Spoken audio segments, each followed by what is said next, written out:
Assalamualaikum warahmatullahi wabarakatuh. Perkenalkan, nama saya Muhammad Rizky Perdana dari kelas 12 TKJC. Di sini saya akan menjelaskan tentang server soft switch. Pengertian Prepaid Branch Exchange atau PBX adalah penyedia layanan telepon yang melayani pertukaran telepon dengan pusat di dalam suatu perusahaan dan menjadi penghubung antara telepon dari publik ke telepon perusahaan atau jaringan telepon dari perusahaan ke anak perusahaan lainnya di area yang lebih luas atau untuk publik. Jenis-jenis Prepaid Branch Exchange: Prepaid Manual Branch Exchange (PMBX). Pada jenis PMBX, baik koneksi antar extension maupun sambungan antara extension dan pengguna di luar sistem PBX dilakukan secara manual oleh operator. Sebagai contoh, ada telepon masuk ke Universitas ABC, kemudian penelepon menghendaki untuk tersambung dengan bagian akademik pada ekstensi 344. Selanjutnya, penelepon meminta bantuan operator tersebut untuk melakukan forward panggilan ke bagian akademik. Sistem dengan contoh ini merupakan generasi awal teknologi PBX yang telah ditinggalkan.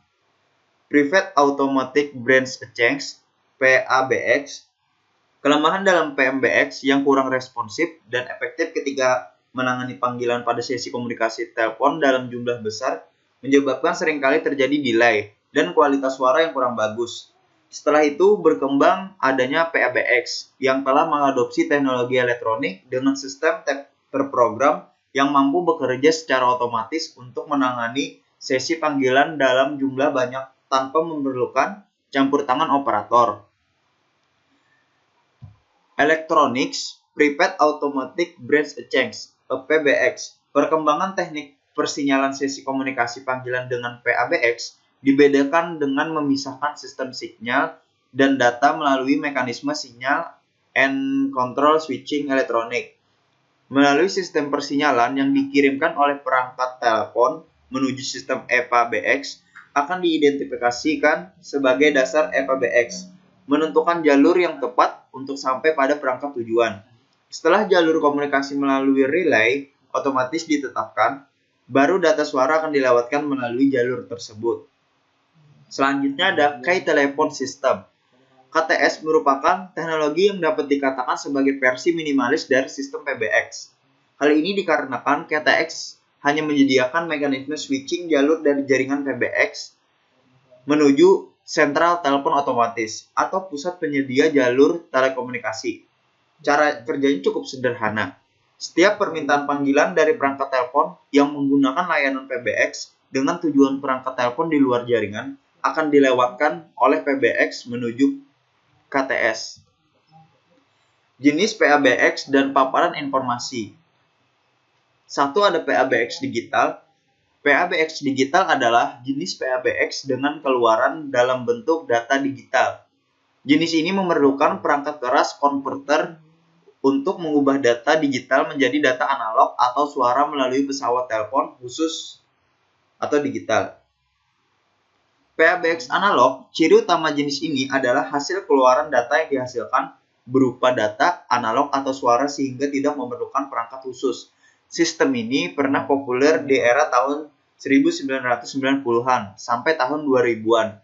Seringkali teknologi analog ini berkembang dengan koneksi internet berbasis ADSL yang kini mulai ditinggalkan karena tidak mampu berjalan dengan cepat. Media penghubung dalam PABX dengan telepon analog menggunakan kabel dengan 2 inti kawat. Yang ketiga ada PABX Hybrid. PABX Hybrid merupakan teknologi perpaduan antara PABX digital dan analog. Perangkat ini mempunyai 4 kabel atau 2 pasang kabel. Selanjutnya ada IP PABX, merupakan teknologi terbaru dari PABX dengan sambungan komunikasi yang tidak lagi terbatas pada jaringan telepon analog ataupun telepon digital, tetapi dapat diintegrasikan dengan jaringan komputer. Sebagai perangkat and device dalam sistem ini, Anda dapat menggunakan IV phone atau beberapa soft phone.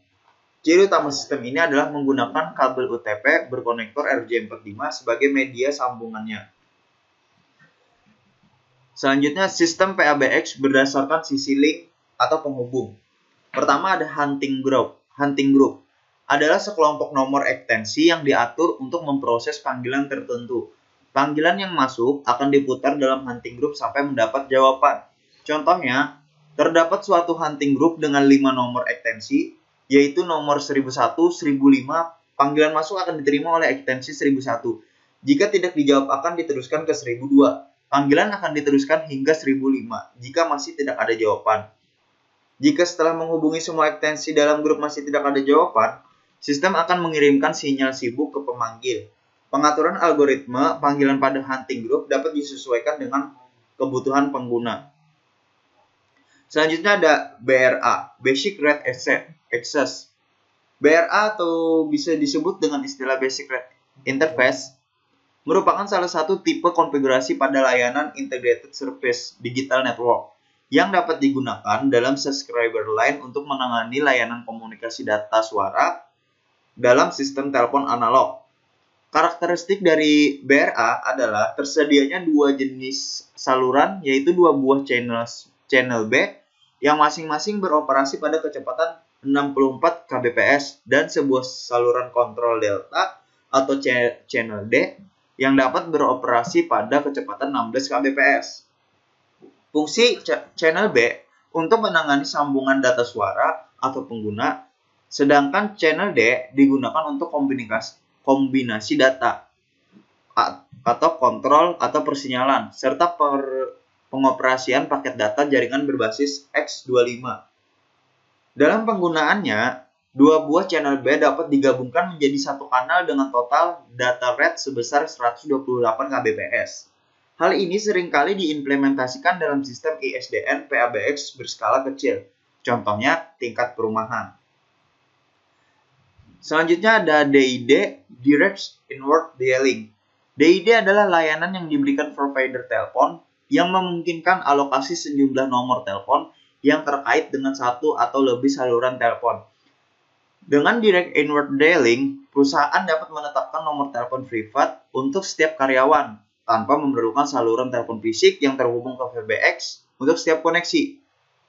Sebagai contohnya, perusahaan yang memiliki 50 karyawan yang masing-masing memiliki nomor telepon dan ekstensi terpisah, dapat menyewa 10 saluran telepon fisik.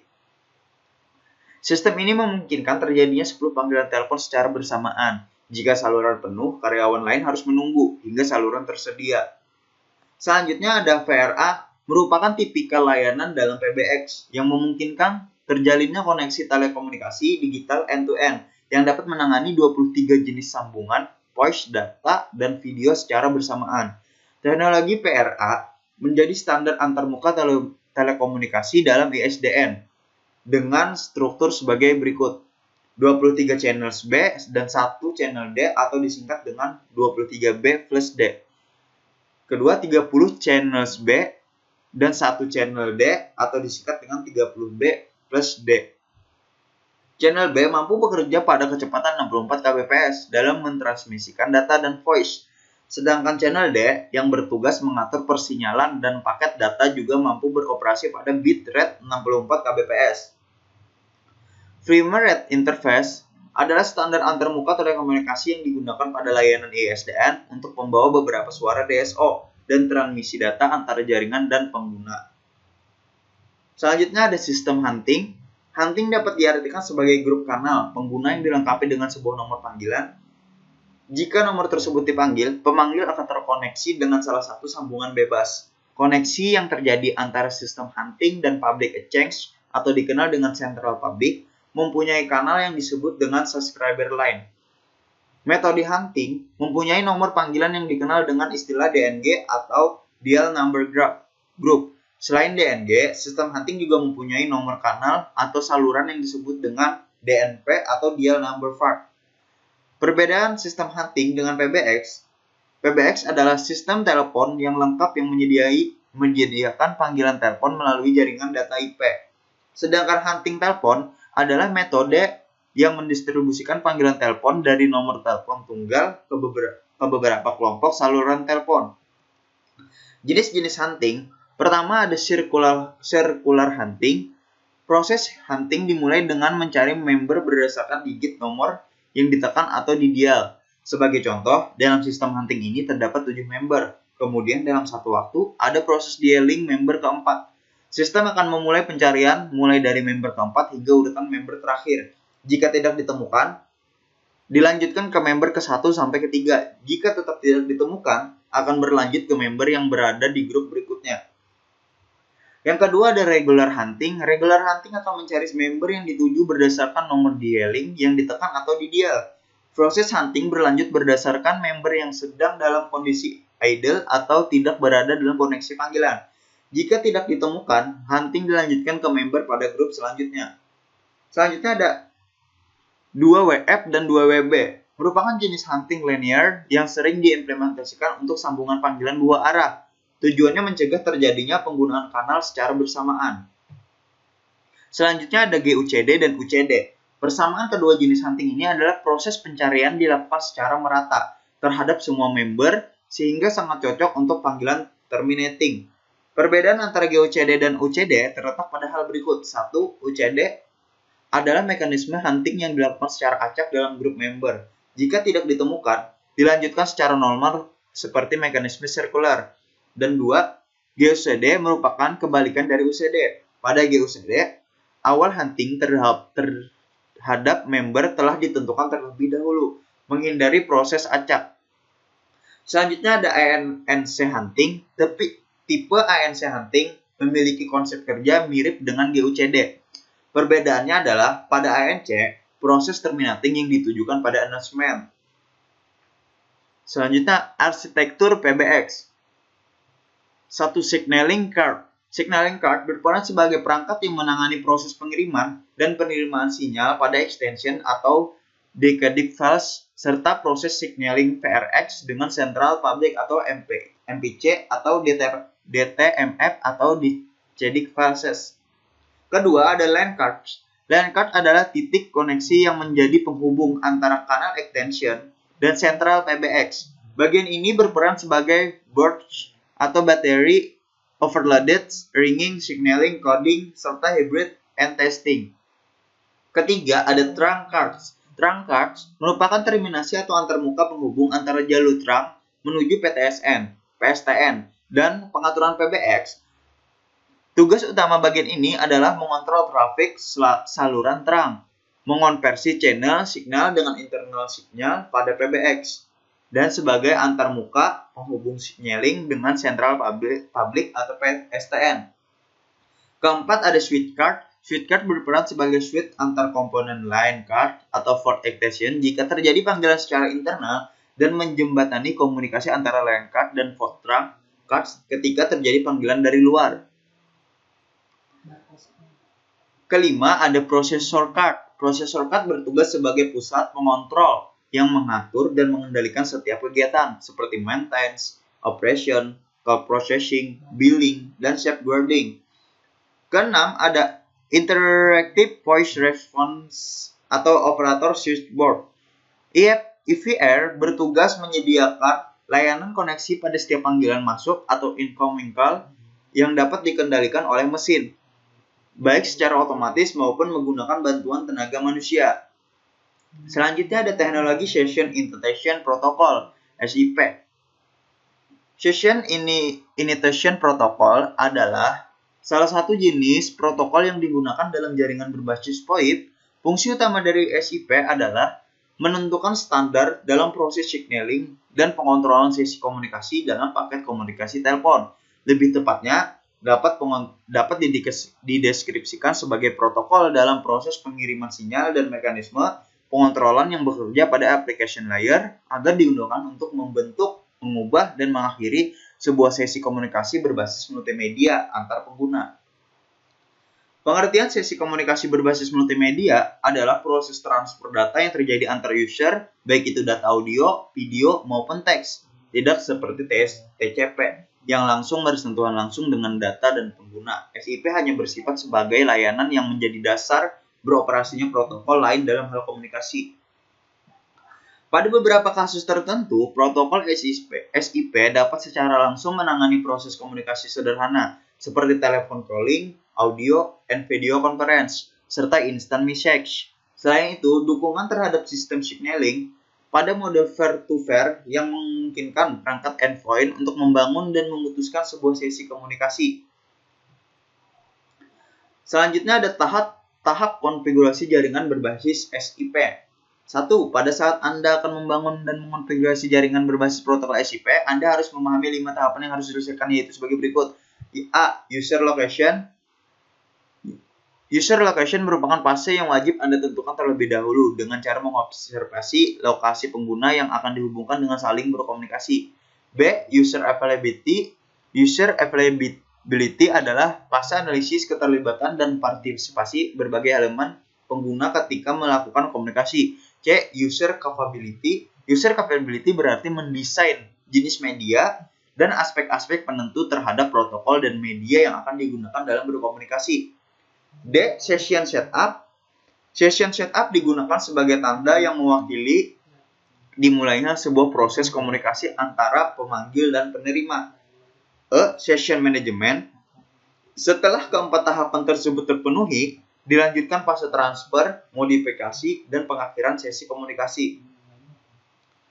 Selanjutnya ada konten message dalam SIP. 1. Request atau messages adalah pesan yang dikirimkan oleh perangkat pengguna kepada server yang berisi tentang permintaan jenis operasi yang akan dilakukan oleh pengguna. Kedua ada register. Register dapat difungsikan oleh pengguna dalam membuat daftar baru tentang informasi kontak respon yang mengandung konten tentang keadaan permintaan dan status kode yang ditampilkan.